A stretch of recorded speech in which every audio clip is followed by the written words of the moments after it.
Michigan University, and I roomed the first year with Clyde Schultz, who taught with me here in Roscommon. We had a really, really good time then. When Clyde brought his wife down to Marquette, then I had rooms in different rooming houses until the point that I graduated. After graduation, I was very fortunate. I graduated on a Sunday afternoon, and I started work for Department of Social Services in Hogan County the very next day. So I didn't have a vacation my first year out of college, but I was lucky to have a job. They were very difficult to find at that time. You couldn't get a job in teaching, so I took a job in social work. And it was very nice and rewarding. Well, after a successful first year, the Department of Social Services asked me to go to Pontiac, where I worked for them as a children's worker in the children's division, investigating boarding houses and people that had children for board and all those type of things. Children that were abused, taken from their homes, and I'd go investigate their homes. And very, very interesting. That summer when I was in Pontiac, it was nice because I got to go to 32 Detroit baseball games in Detroit. Nice work. It was good work. I always made sure that my calls were down on the southern end of Oakland County so that when my day was over, I could drive into Detroit and go to the ballpark. So it was really a lot of fun. Well, after a year or better down in the Pontiac area, I got a telephone call from my good friend Clyde Schultz, and he said there was an opening in Roscommon for a teacher. And Clyde said, why didn't I come up? Well, I had to start teaching that year. I'd lose my teaching certificate.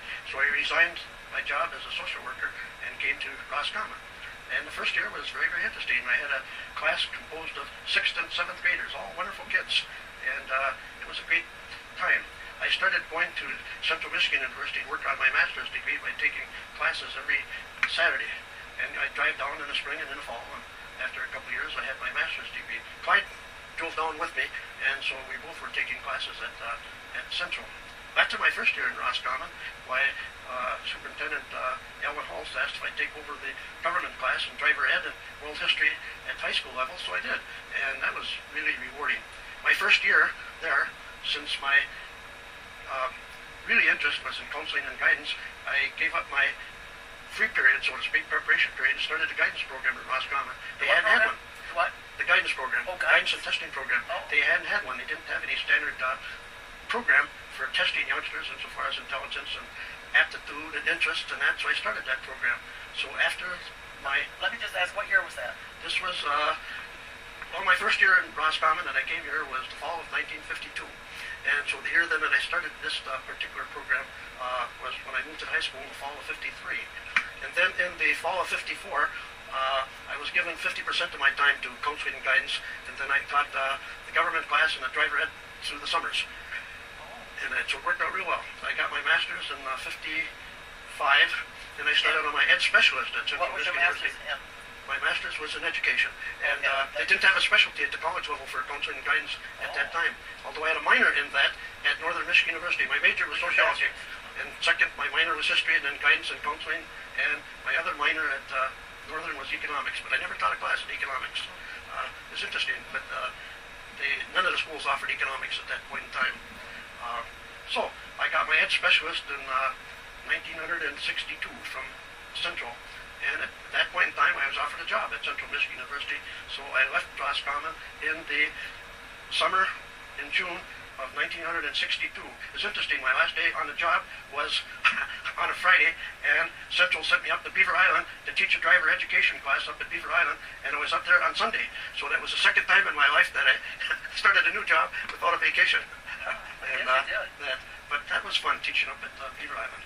So at that point, I'll let you ask questions. Okay. And that's my educational situation. Yeah. So you were here from 52 to 62. 52 to 62, right. Okay. They were really, really good years. And then, why I was here, I should tell you this. I bought a lot and built a house just to the west of the golf course. And when I left in 62, I sold my house to Jim Mahoney. And he was only in it a very short time, and the highway department decided to come through that property and put I-75. Oh, yeah. So you had built that house. I built that house, right. They So Jim had the opportunity of moving it, and so we moved it down to where it was located, across the street, roughly speaking, from Square Mead on Division Street, and still there. Yeah, He had on the corner of Division and George. Right, corner of Division and George. And it's interesting how the house sold. I had a little boat and motor, and Jim was an avid fisherman, and so he looked at the house and 12 acres, and he said, gee, I like this and that, and then I had a little boat and motor. He said, gee, I love to fish. I don't know if I can ever afford a boat and motor. Well, I said, why don't I do this? Why don't I let you have that and just add the price on, which was $250, to the cost of the house. And so Jim was thrilled to pieces of that sold house. Great, great. That's really good.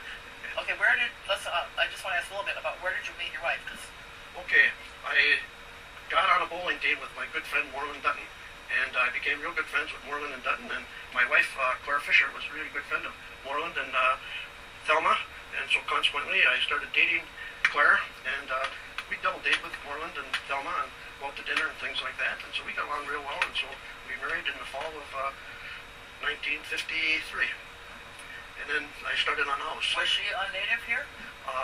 Claire wasn't an original native here. In fact, when she was 12 years old, she lived up in Lawrence in the Upper Peninsula, Really? as her father worked for the U.S. Forest Service. He was the head mechanic where they had U.S. Forest Service vehicles and everything. So he traveled all over. And at the time that I met Claire, her father worked out at the experiment station as a pattern maker.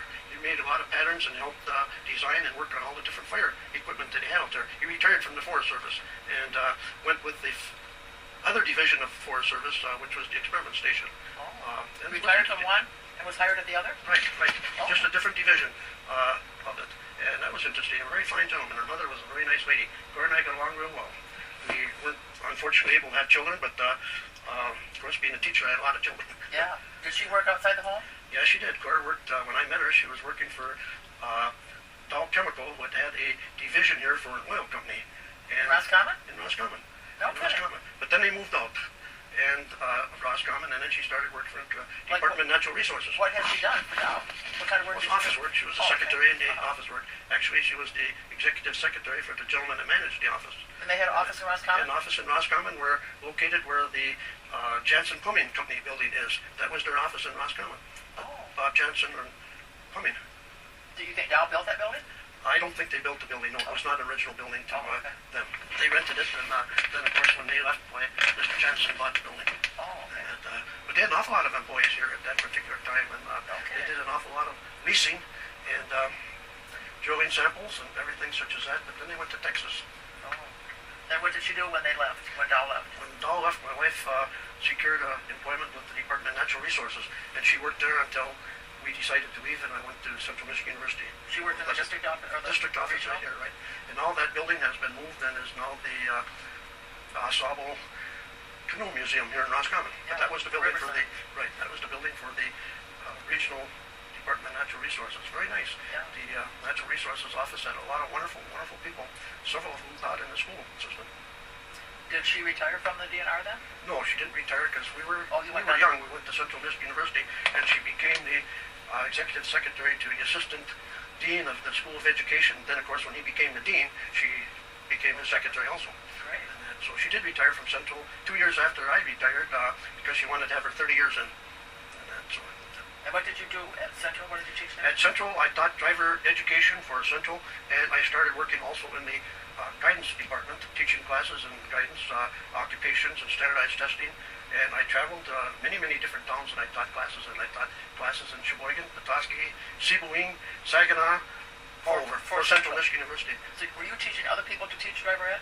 Yes, that was their basic class and also their advanced class of driver education at Central. Oh. And you did that how many years? Well, I was full-time with Central for 2 years, so that would have been 1963 and 1964, and part of 1965. Then I took a job in the fall of 64 as the guidance director at the Clare Public School System, and I continued teaching at Central part-time for 20 more years. And you were doing core here? No, not Core. What'd you say? I was teaching guidance classes at Clare. Oh, Claire. At Clare. I heard core. And I was the guidance director my for hearing's Clare schools for 1965 until I retired in 1981. And I continued teaching classes for Central until 1986. Wow. After I retired. In fact, I was honored just a few years ago at my age. They called me up and asked if I could help them out by going back and teaching a standardized testing class.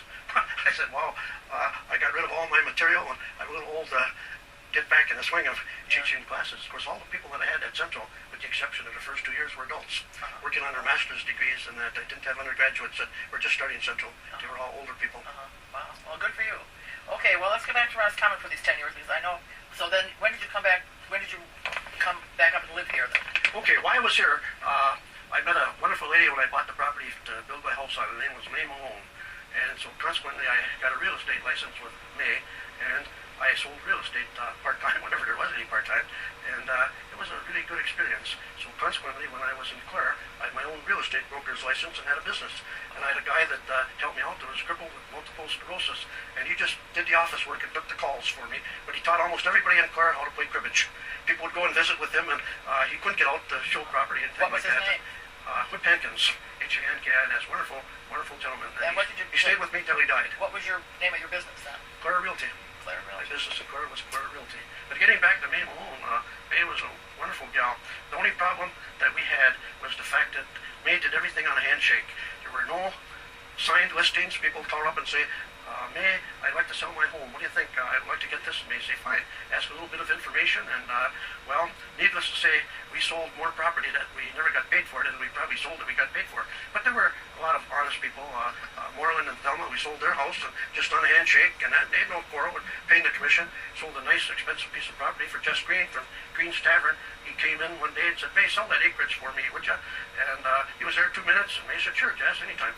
So 2 weeks later, I sold it. And Jess came in and paid us our 10% commission, and of course my share of that commission was more than I made of as a month of teaching. And, So that was a good thing for you. That was a very, very good thing. Sure. But I won't mention the names of the people that we sold property for. That was very bad experiences. We didn't get a nickel. But anyway, it's still fun. The handshake didn't work, huh? No, the handshake with May didn't work. I felt badly for May because a lot of them, she spent a lot of time going out and visiting the people, just writing it up, but we didn't have any signed listings. May did everything by a handshake, and yeah, you know, they were good friends and everything. Well, sometimes it doesn't work out. Right, I bet not. Okay, well, now you have such an interest in our local history, so those 10 years that you were here, were you already dealing in postcards? I started collecting postcards while I was here. I had a small number from my great-grandmother's house, and I wasn't trying to add to them until I got here. Same thing was doing coins. I didn't really start collecting coins till I came to Roscommon. I had some, but I never ever thought of adding to them. But I had the opportunity to pick up a few, and so my interest developed. So you could say that I really started into postcards and coins probably in 1960. That's a long time. And right now, as far as postcards from my home area of Caib and Lorient, I probably have the most extensive postcard collection of that area in the state of Michigan. And at one time, I probably did have the best token collection for that area in the state of Michigan. But in the early 90s, I was quite ill with heart problems, and so I sold the collection. But now, since I'm still here, I started rebuilding it, and arguably I'm probably in the top 4 or 5 as far as token collection, postcard collection of that area. I'd probably be number 1 for the state of Michigan. But tokens would probably be in the top half dozen. What are you calling a token? Well, a token is during the Depression and earlier. Let's say you went into a bar and had a glass of beer. All right, somebody ordered you one, and another person ordered you one, and you didn't want another one. So they gave you a token, good for 5 cents at Jess Green's Tavern, Roscommon. And you could go back and redeem it at any time. Well, how you got to accumulate tokens, a lot of people didn't go back to redeem it.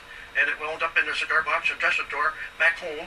And that's how they wound up then in people's collections. Were they usually metal or wood? Well, generally speaking, they're always metal, brass or aluminum. And highly collectible. I was the editor for the newsletter for the Token Metal Society in Michigan for about 5 years. And we had a big, big membership. But as is happening in everything right now, younger people don't join organizations, and I think church leaders are finding that out. But me, young people going to church these days. Well, the same thing is true with organizations such as Masonics, Knights of Columbus, and also with collectibles and that. So when I go to the token trading sessions, there aren't very many people there, whereas we used to have a great number of people at the token trading sessions. But that's what a token is. Then, of course, the banks would issue one. Good for $1 if you open up a deposit. And so people would collect a token for every bank they could get a hold of one. Then, when towns had their centennial, they issued a coin for 25 cents spendable to any merchant in Roscommon or whatever town there would happen to be. And so then you would try to get every centennial that was ever held in Michigan so that you had one. And very fascinating, very, very interesting. There's a wide variety of different tokens and metals that you can collect. Just this past year, I picked up a medal that was issued to a retiree of the Calumet Hecla Mining Company that was up in Calumet. And they were very kind to me while I was in college to let me work summers, and even at Christmas vacation they made room for me in the office to work, and even during Easter vacation At Hecla? at Calumet Hecla Mining Company. They're closed now. They closed in 1955. But I just bought a medal that was given to a man that retired after 25 years in 1916. It's a medal that is probably 5 inches in diameter, and it was issued, as I say, in 1916. And the medal on the front was the president of the mining company, Alexander Agassiz, who was a noted scientist, well-renowned throughout the whole United States, and he was president of the company. Well, the interesting thing about that medal, it was designed by Victor Dale Brenner, who is the designer of the Lincoln penny that started in 1909. I paid $500 for that medal. At one time I had one, but when I disposed of my huge collection, when I was having heart problems in the 90s, it went with the collection. What is it made of? Copper. Copper. Beautiful, beautiful medal. Can you turn it off and show it to you? No, let's keep going. Okay. Let's keep going. That's wonderful. So you started these collections when you were here. So I want to know a little bit more about your postcard collection, I guess. Okay. I started collecting Roscommon postcards when I was here during the 1950s, early 1960, and I collected everything that I could find that I didn't have, and I even buy duplicates for Higgins Lake, not to the same degree of Houghton Lake, and then every Roscommon card that I can find that is different, and I have quite a collection of that. Undoubtedly, it's the largest that there would be of this particular topic, because there's only 1 or 2 other people in the area that I know that work towards collecting Roscommon postcards. And I did shows every Saturday, not every Saturday, but a Saturday a month. I'd go to either Kalamazoo or Lansing or Detroit and take a table and buy and sell postcards and go through every other dealer that had postcards and pick up every Roscommon that I didn't have. So how many did you gather altogether? Oh, I would imagine I probably have close to 1,000 different of Roscommon, Higgins Lake, and the Osable, and that. Now, it's very, very interesting. I was going to guess 150. Oh, I got closer to 1,000. Close to 2,000? No, not 2,000, but Close to 8,000. Closer to 1,000, yeah. Wow. Closer to that, yeah. It's very, very interesting topic. And now there's 2 types of postcards, basically. One is a card that's a greeting card, a Christmas, Easter, Thanksgiving, what have you. The other postcard is a view card, which shows the main street of the town, the churches, the depot, and the railroad tracks, and things of that nature. Well, there's 2 types of view cards. One is a card that was taken, picture was taken by a photographer, and is developed on film. And those you call real photos. And a photographer might come to Roscommon, or he might be lucky enough, as Roscommon was, to have a photographer that was quite a man, who took pictures of different things around Roscommon and developed them on film. And then they printed it. And they are very limited numbers. I hunted for 15 years to get a real photo postcard of the depot in Roscommon. It took me 15 years. I found it, I paid $15 for it, and 2 weeks later I found the second one. That's often the case. Hunt for something for ages, and you keep on going, and it isn't very long before you find the second one. Wow. So it's a. And who took that picture then? Does it say on there? In some instances, has the name of photographer on the front. Now, Fred Mann's postcards, he was operating here about 1910 to maybe 1915, and his cards are very, very hard to find. But there are other photographers that took them, and like I say, in limited numbers. The drugstore at that point in time might have ordered 100 pictures. Of the Osable River, for example, that would be a very common postcard for this area. They might have ordered 500. They had them in the postcard display rack in the drugstore, and they sold maybe for a nickel. Now, the other postcard that's a printed postcard that they ran off on a printing press, they would buy by 1,000 because they could buy them for a penny a piece and get a nickel. So their margin of profit on a printed card was more than a real photo postcard. For heaven's sakes. Very interesting. Yeah, postcards, if I could recommend to anybody that is young and likes history, why, try to develop into postcards and give you a challenge. Try to get 1 postcard from every town in the state of Michigan. Now, for the towns that are still operating with a post office, you could probably accomplish that relatively easy in a couple of years or so. But there are all kinds of towns in Michigan that are ghost towns or have lost their post office. And now it's a challenge to get a postcard from that town. Sure. I've been hunting for one from Keels, which was a train stop just to the east of Roscommon on Old 76. I haven't been able to locate it yet. I have a couple pictures of El Dorado, but then to get a postmark from El Dorado, which used to be called Jack Pine, is quite a challenge. So just in Roscommon County, to try to hit the towns that no longer have a post office is a challenge. Not just for Roscommon County. Very interesting. Well, history of your local area like that is very interesting. A lot of people like local history, but postcards are easy to get into, and there's a lot of people that collect them, and you can go to postcard shows and get cards that you like, and develop a nice little collection of your hometown. Do you sell or buy on the internet now?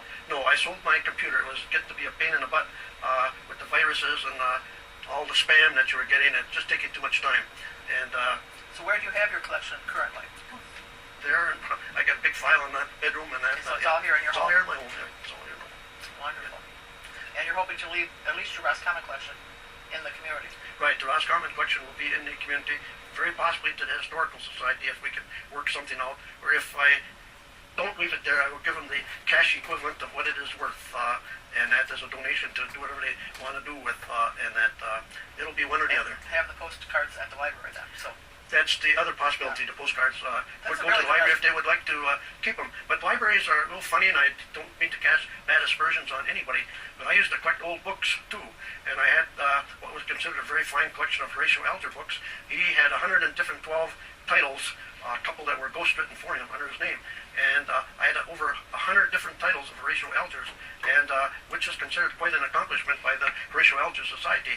And I wanted to give it to a library, donate it to the library, but they weren't interested in old books. They were dated insofar as their age that they were written, and so the library wasn't interested in having them. And then, of course, the other thing at that particular time for an author like Horatio Alger, they were a little bit bigoted insofar as colored people, and which was true of other authors at that particular time, and so they didn't want books that had any whatever bigotry in it. What did you do with all those books then? I sold it. I traded it off. I sold it and traded it off for postcards, and it was a matter of room with all the books. And I did that. I had a complete collection of, with the exception of one book, which was very, very hard to find, of James Oliver Curwood. Oh. And I had all but one book of his, and I traded that collection to Andy Sherman for silver dollars. Great. And that, so that's where his collection came originally from you? No, Andy had quite a lot of them already, okay. but there were around 7 titles or so that he did not have, and so then he bought the whole collection or traded me for silver dollars, and if I'm not mistaken, he donated his duplicates to the Historical Society. I think he did. I'm not positive. I don't know. The collection that we have on display in the Galmar Boarding House was donated by Blaine Rutledge. Okay. His family was a personal friend of Mr. Curwood. Right. They knew it. So I don't know if we have any of Andy's at this point. Going back to your teaching, and when you were here, you were also involved with the Masons, or no? No, I wasn't involved in the Mason. I was Grand Knight for the Knights of Columbus. In the Knights of Columbus, I was here. I was very active in church. Used to usher, do other things at the church, and was very active in the Knights of Columbus. Very active in the Rotary Club at the time that I was here. Well, tell us about that. Well, at that time that I was in the Rotary Club for about half the time, the latter years that I was here, wonderful, wonderful people in the Roscommon Rotary Club, and that Charlie Pappenfuss was on the school board, and he built my house, and he was in it. The superintendent of schools, Elwin Holst, was very active in the Rotary. The Matheson boys were active in the Rotary, and Bill Ingleson active in the Rotary. Harold Grieve, a wonderful gentleman who was the druggist here, was active in the Rotary, and I wish I could name everybody that was in the Rotary. There were about 30 of us at that time. What were some of their main projects at that time? Well, the main project that they helped with were things like helping the seniors go on their senior trip, and they donated money to just about every organization in town, $50 or $100 to help them out. They donated to all the churches. They donated for benches for the streets at that particular time, and just when anybody had a request for $100, $200, the Rotary tried to give it to them if it was something that improved the town. What was their main fundraising, the Rotary? The main fundraising at that particular time were a couple dinners that they put on, and of course we had the dues. And then of course if you were late or you talked while the president was talking, there was a fine, and other little ways to raise money. Then of course there was a ticket sale, 50-50 raffle at every one of the meetings, and that went for donations. And they also put on a play every year that the Rotarians would act in that particular play. And one year it was really hilarious. We had a gentleman that by the name of Max Kelsey in the town. We used to call him Doc Kelsey because he was a former chiropractor, and he brought a play in called The Womanless Wedding. And we ran that for 2 nights in Roscommon, and it was hilarious. And of course, the most humorous part of the whole particular play was when the superintendent of schools, we dressed him up in a baby, and he was in a baby carriage at the end. And of course, that was close to the end of the play, and of course, everybody got the biggest bang when they saw the superintendent dressed up like an infant in a baby carriage. That was still Mr. Hulse? That was Mr. Hulse. He had a good sense of humor. Yeah. And where did you hold these plays? at the high school auditorium, which was the old auditorium. That's why I had to do 2 days. And then, of course, in the new auditorium, which was what is now the Craft Center, the main gym, and a stage at that particular time. Late 50s, you were still in that first stage? The early 50s were before we had the new addition onto the school, which is the Craft Center at the present time. Which is the gymnasium now. Which is the gymnasium and the room at the Craft Center that has all the machinery, which used to be the band room. Right, and the stage. Then it opened up onto a stage with they bricked that wall, so they made 2 separate areas at the present time. Yeah. What year did they put that addition on? Were you here when they did that? Yes, I was on it, and I used to time the basketball games and that. And I wrote my ed specialist thesis on the birth of a new school edition. And so I had all the paperwork from the time the idea started and copies of all the paperwork for that addition to the school. And they were so impressed with it that Central, when I turned it in for a class, they gave me an A+. Great. The conception and birth of a new school edition was the title of the thesis. How much did they add, in addition to the gymnasium and the band room and the stage? They had a vocal area. The room, part of the band room was for vocal music. Okay. And the furnace room, was that added at that time? Yeah, the furnace room was added on. That was a selling point to get the building, is that the furnace was underneath the old gym. And so consequently, it burnt oil that was almost like sludge, tar sludge, and used to have to be pumped into where the furnace then burnt it. Well, of course, they thought, well, if a fire ever occurred, it'd be a very dangerous situation. So they wanted to get that out of underneath the old high school. That was the selling point, really, for getting a new addition. So was there a basement under that? Yeah, there is a basement under the old gym. Really? And part of the building, yes, there's a basement under there. Used for storage and where the furnace room was. Wow. See, I learn something new every day. That's where, at that time, the teachers and probably even students, I didn't know about students, would sneak down to the basement down there to smoke. You had to enter through a back door behind the high school and go down steps. And of course, if Mr. Bob Myers was there, why, he'd kick you out because he was the head maintenance man and that. But sometimes he had to do work out at the elementary school or what, and so people would sneak down there and have a cigarette. And that I never did myself, but... So the years that you were teaching here, you were always in that building? I was in that building, yes. I was never at the new high school building. Right, that was until 73. I did testing for the elementary schools, IQ tests and things like that at the elementary school building, but I was never in the old building. Never in the new building. That came later. Yeah, right. Which I understand is a state-of-the-art building. People that are considering building a new middle school or a new high school come and visit Roscommon to get some ideas as to proper construction of a middle school or a high school. Wonderful. Yeah, it is. It's a very wonderful. Both of them are excellent buildings. So, it seems like one other time when we visited, you talked about some of the old buildings in town. I'm trying to think how that conversation went. Because you knew the history of some of these buildings. Well, I wish I could remember all of them, and that the northern half of Baum's restaurant, which of course is now the Tin Fish, used to be the Northern Drugstore, and Mr. Grieve had a soda fountain in it, and Andy Shervin went to work for him and then took it over before he built his new drugstore, which is now the Board of Education building, and he put a soda fountain in his new building because people loved to go to a soda fountain like they had at the Northern Drugstore. Yeah. And Mr. Grieve, Harold Grieve, his wife taught the 6th grade in, in fact, they're in their house, which is a wonderful old house. That was their house. Yeah. Wonderful people. Yeah. Did Mr. Grieve retire when Andy moved the drugstore down to the new building? I think Mr. Grieve retired earlier, and Andy had the business to himself for a year or 2 before he designed and built the new building. Yes. Of course, I wasn't here at the time that he retired. But Mr. Grieve's a great man. He was really active in the Rotary, and that he worked at drugstore to begin with, pretty much all by himself, and very nice, fine man. The Colonial Hotel used to be over in the area where the theater was at one time. Then they moved it to where it is at the present time. And Jess Green's original tavern was over that area because that was what was the main street of Roscommon at one time, where the theater is, and right across the Sabo River Center. And then Jess Green has his present tavern that was moved. Let's see, any other buildings that I can think of? I'm trying to think about it. I can't remember what we talked about the other time. Well, the school bus garage was located where the Ford Motor Company had their building, which was Caddy Corner,